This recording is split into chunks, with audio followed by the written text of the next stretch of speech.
have a lot of measures in your model, I'm going to show you how to visually diagram all your measure dependencies in just a few seconds.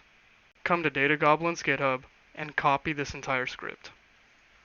Then go to your PowerBI report and open up Tabular Editor. Once you have Tabular Editor open, go to the Advanced Scripting tab and then paste in that script that we copied over from Data Goblin's GitHub. Then click on the Execute button. You're going to get a prompt that appears on your screen like this. Go ahead and just copy to clipboard. Finally, you go to mermaid.live and then paste in the results from that prompt that we copied. Click OK. Turn autosync on. And there you have it. You have all your measure dependencies diagrammed out. You can even copy this diagram onto your clipboard or download it as a PNG. If you like this video, make sure to like and share my content. Thanks for watching.